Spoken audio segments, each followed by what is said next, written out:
Hey, what's up? I am going to show you today how to hopefully quickly make a Ableton session with all the stems we use on the weekend. So let's go ahead and get it. So first thing we're going to do is we're going to go off the previous weekend. This is September 26th, and you can see a lot of these aren't working. It's because the files are no longer in the right folders. So what we're going to do is we're just going to go ahead and just delete everything here. And same thing down here for the reprise. We're just going to delete everything. First things first, I am doing plus to zoom in, minus to zoom out, or you could simply do zoom in and out with your trackpad, which is very nice as well. So first thing we're going to do is this weekend's songs are actually Yes I Will, and then hit tab, and then it's Egypt, and then hit tab, and then God of Revival, and then hit enter. And then that's going to give us an easy, quick setup of all the songs that we're doing for this weekend. What we're going to do is we're going to pull in every single multi-track so that we can then line them up. And what happens is we're going to bring in click, synth/keys, pads, guitars, and acoustic. Now, for the sake of this weekend, we don't have an acoustic player, so I'm going to rename this acoustic. And then now we're going to start bringing in stuff, so let's go. And how you do that is go to Finder, go to Desktop. I have a folder right here called Weekend Tracks. Click through that, and then we're going to have clicks, cues, all these little, folders right here. So let's go to click, bring in Yes I Will, line it up roughly around the marker. We'll fix that later. Egypt, roughly around the marker, and then roughly around the marker. We'll go back, we'll go to cues, and do the exact same thing, roughly around the marker. And we're going to proceed to do this for all of keys and guitars, and I think those are the only ones we have. Okay, now that everything is roughly around the markers they're supposed to be in, I'm going to now show you what I do next. And what we do next is make sure that each song lines up to each individual marker here, marker there, and these markers will change, but we're going to keep Yes I Will where it's at, because if you see at the bottom there's a time frame, and 5 minutes is the countdown, which the countdown music is here, and the 5 minutes is right there.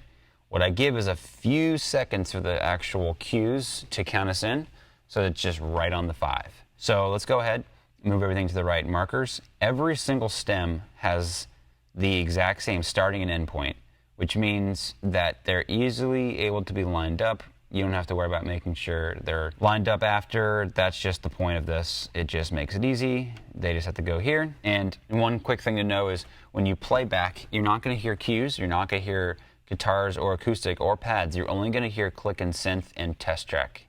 And that's because every single stem, and I should say multi-track here, is routed through a track rig that we use, like an interface basically, and then runs as a snake back to our board. I'm going to show another video giving more in depth than that. So everything's lined up here, and if you want to do a quick test, you could bring down cues to test track and make sure everything's working. 1, 2, 3, 4. And boom, they're working, they're lined up. Like I said, you can go and make sure acoustic's working. Yep, perfect. Make sure guitar. Perfect. We're actually going to do one thing real quick while we're here. Guitar is a little bit soft, so what we're going to do is double click it and bring it up a little bit. And it should be better now. Nice, you can hear a little more. That'll help the sound guy, and if you're a sound guy yourself watching this, that's how you do that. Let's say you had an area of the track that was a little bit too soft, but you wanted it to be the same as, let's say, the ending. You could easily do Command E, and now this will stay the exact same way volume it is, and then you can adjust this one. And if we go back by hitting the down arrow right here, you'll see they're actually closer in volume. I'm not going to do that for this sake, just because the dynamics are great, so we'll keep that. So we'll keep going. So the next thing is that we're going to have a welcome after this, so I'm going to duplicate the click right here. But you can see there's an extra space of just dead space before the click. So because I'm on drums, I'm not going to worry about bringing in, or I should say just because we have an MD, I'm on drums. Doesn't matter if it's me, anybody else on MD.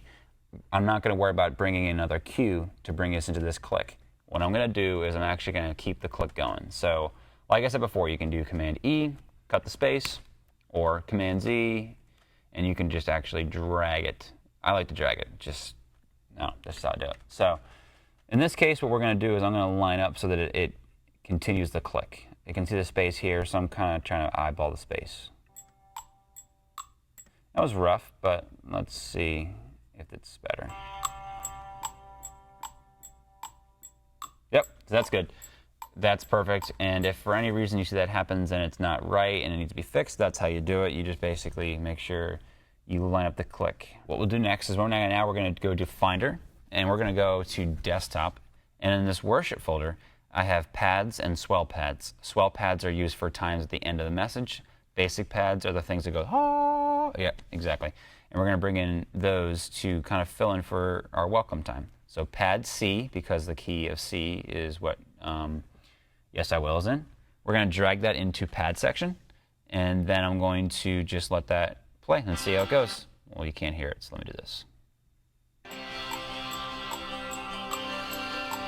So she's coming right here. Yep, works fantastic. Next step is now we're going to transition to the next song, which is Egypt. And with Egypt, the key is changing. So what we're going to do is move this marker over. We're going to bring everything over, and we're going to line everything up to the marker. So in this case, what would be happening is the drummer would be not worrying about the track going to the end. They're going to actually bring it by hitting their drum pad, which I'll show in another video. So now let's see what it sounds like if I decided to not do a crossfade with the pad and just let the key just change. It's going to sound a little bit abrupt. Egypt. Okay, so that sounds bad in my opinion. What we're going to do is we're going to do a crossfade. I'm going to drag out this a little bit to right about where the cue starts. And if you zoom in, you'll see there's actually like these little two bars that come up, squares. You click it, turns white, and then now you can fade it. I'm going to fade it right to the beginning of this marker. And now let's see what that sounds like. I don't like it still, so what we're going to do is bring it back to this beginning measure right here, this line at 299 right here. And then we're going to bring this back a little bit just to make sure it reaches the beginning of the fade. And that sounds like this.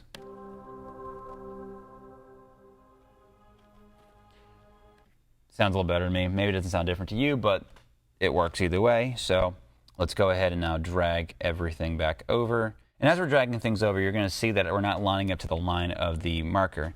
We're lining up to the beginning of every other multi-track. That's the same exact thing as the marker, just knowing that they have to start at the exact same time, marker or not.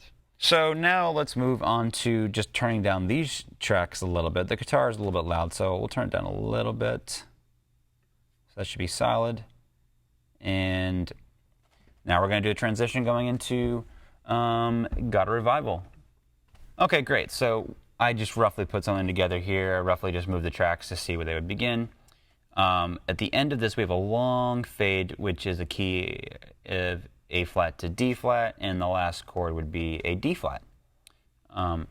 Actually, who knows if that's right. Regardless, the last chord is going to ring out like this. All right. But the beginning pad of Got a Revival sounds beautiful with that. So what we're going to do is we're going to keep it right there. I'm going to leave everything at this point, so the count in will start there. Everything will just start where it's supposed to start. Which means, and the reason why this is, I have multiple pads, multiple synths and all that, is so that we can do these basically, there's a crossfade by itself. So that will go like this. Crescendo, crescendo, crescendo, crescendo. Sounds like the cue comes in right here. 1, 2, 3, 4. Yep, works great. So that's how you do this. As you can see, the God of Revival acoustic and every other acoustic is a little bit loud, so we're going to go ahead and turn them down just to match the volumes, just to make sure it's a little bit easier for the sound guy to keep things leveled throughout the songs. Looks pretty good, should be great. Okay, now that we have everything lined up here in the way it's supposed to be, I'm going to show you what we're going to do with these Pro Video Player blue slides right here, and then also with the Reprise. So let's start with Reprise. what I did was I simply just duplicated got a revival click because we're going to use that as our reprise.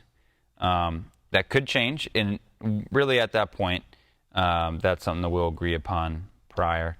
But the got a revival click will be pretty much the best thing because it can just be anywhere with the progressions, which is nice.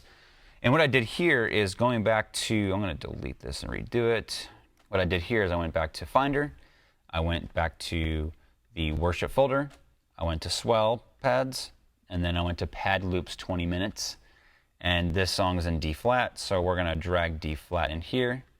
And as it's loading, we're going to go and double click it and bring it to about -23. And -23 is, anything around that is nice. And it'll give it so that it's soft, but also enough volume for the sound guy to turn in or turn up. And then what we're going to do is duplicate it. I'm going to bring it into the track a little bit and then bring this out a little bit so we can do a nice little crossfade. And then we're going to do the exact same thing. We're going to duplicate both of these and then do the same thing again. Bring this back out and then do a crossfade. And then we're solid. We're set. Weekend has been put together. You should be good, and now you know how to change anything that might have been a problem that I had to fix myself. And this is just good for everyone to know if you're a drummer, sound guy, MD, worship leader, anything. So hopefully this helps. Appreciate you guys.